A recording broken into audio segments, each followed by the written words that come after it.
Yeah, I stay up till like, I get up. Sorry, can I phone Is that not mine? My phone's off. That's so weird. It sounded like it was coming from behind the chair.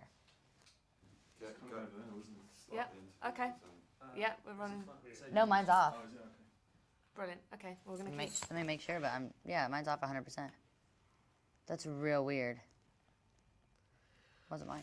Right. Well, let's get rolling because I know you're obviously in a bit of a rush. Do you find yourself really able to express yourself in your music? Now that I'm, done with Hannah Montana, I've been able to be a little bit more honest in my songs, and I think it's better for my fans. And I've been working really hard to make sure that this record is what I think my fans really need. I've had a listen. Got lots of kind of rock things on there, some dancey tracks as well. Are you proud of it?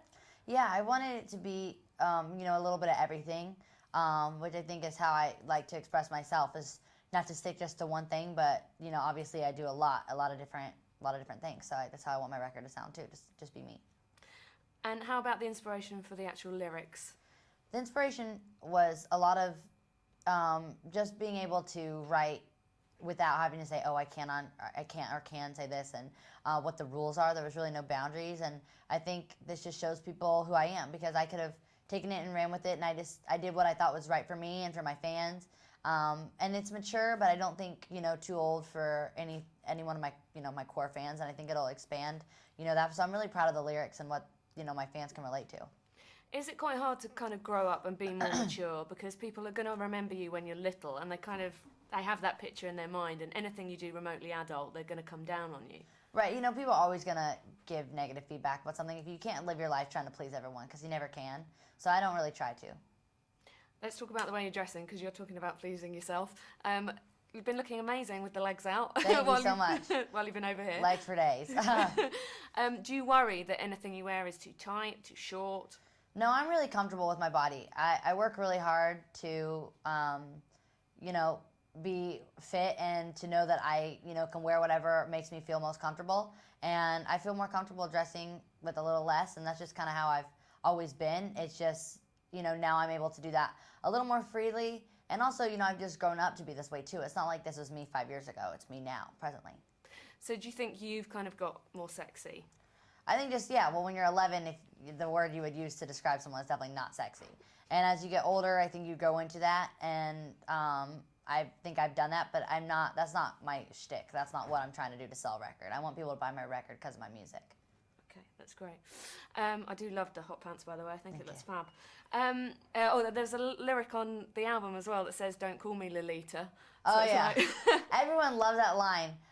It's basically kind of like, I'm not trying to be slutty. I'm not trying to be like, go to the club and get a bunch of guys. That's not what I'm trying to do. What I'm trying to do is, make a point with my record and look, consistent. And the way my record sounds is the way I dress. Is there any kind of boyfriend-inspired songs on there? Yeah, Liam inspired a lot of my music, and I'm really happy that at the end of the day, when you work on a song, you can play it for them, and it means something to them too, as much as it means to you. What did he say? His favorite one was Stay, which is one I wrote in Notting Hill when I was here during Christmas. I was here in London, and he was like working really hard, and I had never really experienced that, where a guy worked just as hard as I do, and I was just as busy. He was just as busy as me. And I was like, getting kind of frustrated. So I wrote that song about just like wanting to stay in one place. And you've also got Every Rose Has Its Thorn on there, Yeah. Which is ace. Were they the first gig that you went to see? Yeah, my very first concert was Poison.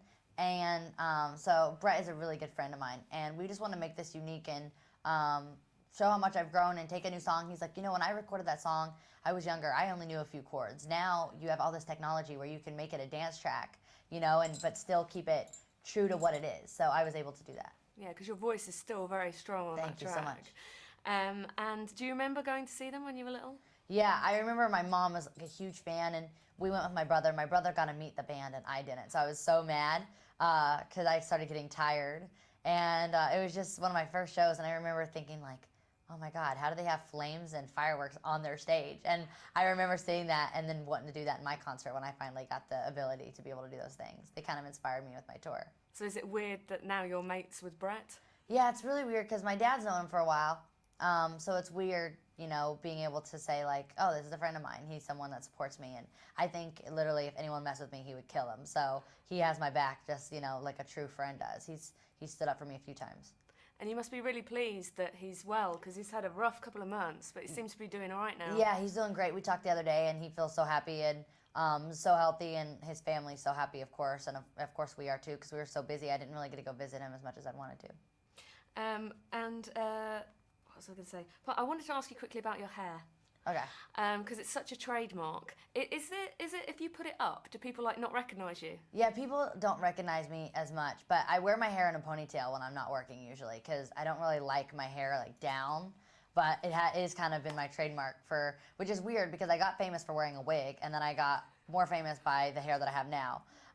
So it has kind of become my thing, but I like to wear it up when I'm like on my normal days off, and I think kind of started, you know, when someone tells you they like it. Liam told me he liked my hair one time, so I kind of just started wearing it, and then I got so used to it that when I put my hair down, I'm like, oh, it's so heavy. I like having my hair off my face.